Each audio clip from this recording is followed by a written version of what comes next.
A comissão da mentira e as bobagens ditas por um ministro do Supremo e pelo podem rir.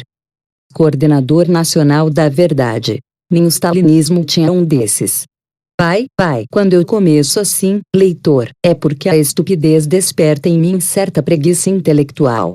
É quando penso, contestar fulano e beltrano não é nem certo nem errado, é inútil. Mas depois vem o senso do dever. Então parto pra briga, também ela é intelectual. A Comissão Nacional da Verdade concluiu seu trabalho. Aponta 434 mortos durante o regime militar, acusa a responsabilidade de 377 pessoas, cobra a revisão da lei da anistia e propõe a desmilitarização das PMs, seja lá o que isso signifique. De maneira indecorosa, a comissão ignorou os assassinados por grupos terroristas. Há pelo menos 121. Não. Esses cadáveres não contam. Não devem entrar na categoria de carne humana. Também os atos violentos dos grupos terroristas foram banidos da verdade. E as besteiras a respeito já começam a vir a público.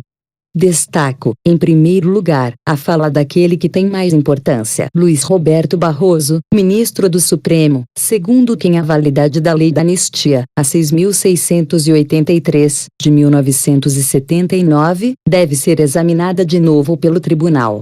Explica-se. Em 2010, o STF declarou a sua vigência plena. De acordo com o parágrafo 1º do artigo 1º, estão anistiados todos aqueles que cometeram crimes políticos ou conexos, logo, anistiam-se todos. A esquerda e a direita. Agentes do Estado ou não. Terroristas ou torturadores. A anistia tem a mesma raiz da palavra amnésia. Não quer dizer perdão, mas esquecimento para efeitos penais. Isso não significa que fatos possam ser apagados da história, como a Comissão da Verdade tenta fazer, diga-se, com as vítimas das esquerdas. A comissão propõe frontalmente que se ignorem a lei e a decisão do Supremo. Barroso, o mais esquerdista dos ministros da Corte, diz que o Supremo deve rever a decisão tomada pelo próprio tribunal. Sob qual pretexto? Reproduzo o que ele disse à Folha. O que é preciso saber é se a lei da anistia é compatível com a Constituição e qual a posição que deve prevalecer, se do STF ou da Corte Interamericana. Esta situação da haver decisão da Corte Interamericana posterior à decisão do Supremo e em sentido divergente é uma situação inusitada. É mesmo. Vamos ver. Em primeiro lugar, o Supremo já decidiu que a lei da anistia é compatível com a Constituição, sim, sempre lembrando que ela foi aprovada antes da atual Carta Magna, que é de 1988.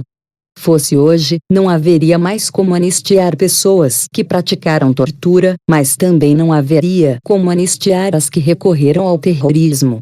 As duas práticas, segundo a Constituição, não são passíveis de graça, segundo o inciso 43 do artigo 5º. A lei considerará crimes inafiançáveis e insuscetíveis de graça ou anistia a prática da tortura, o tráfico ilícito de entorpecentes e drogas afins, o terrorismo e os definidos como crimes hediondos, por eles respondendo os mandantes, os executores e os que, podendo evitá-los, se omitirem. Ocorre, meus caros, que a emenda 26, que convocou a Assembleia Nacional Constituinte, tinha como pressuposto a anistia. Vale dizer, o ato fundador da nova Constituição incorporou a anistia por livre e espontânea vontade. Não foi um ato da ditadura, mas de um Congresso eleito de forma livre e soberana. Agora voltemos, então, a Barroso. Como é, ministro? Quer dizer que o Supremo brasileiro conta agora com uma instância revisora, que é a Corte Interamericana? Ora, tenha a santa paciência.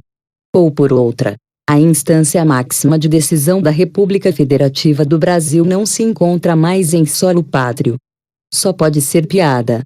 Não maior do que a contada por Pedro Dalari, que tem a simpática atribuição de coordenador nacional da verdade. Uau! O Brasil não só tem uma verdade oficial, como esta verdade tem um coordenador nacional. Nem o stalinismo teve um. Disse o rapaz. Nós defendemos que haja responsabilização. Se o Poder Judiciário entender que não há necessidade de rever a lei, porque já pode haver a condenação independentemente de revisão, não há necessidade de revisão. Essa decisão será do Poder Judiciário. Aí, então, é a jabuticaba das jabuticabas. O próprio Dall'Ari admite que não há como jogar a lei no lixo. Não havendo, ele defende que se dê às palavras um sentido diferente daquele que elas têm. Que coisa! A Comissão Nacional da Verdade quer nos fazer crer que só agentes do Estado praticaram violência, que não houve terrorismo no Brasil, que as pessoas assassinadas pelos terroristas não eram humanas, que a emenda que convocou a Constituinte não foi aprovada por um Congresso soberano, que se pode dar um texto legal e interpretação que lhe der na telha e que o Supremo Tribunal Federal está subordinado à Corte Interamericana. E isso tudo, leitores, é apenas mentira, por Reinaldo Azevedo.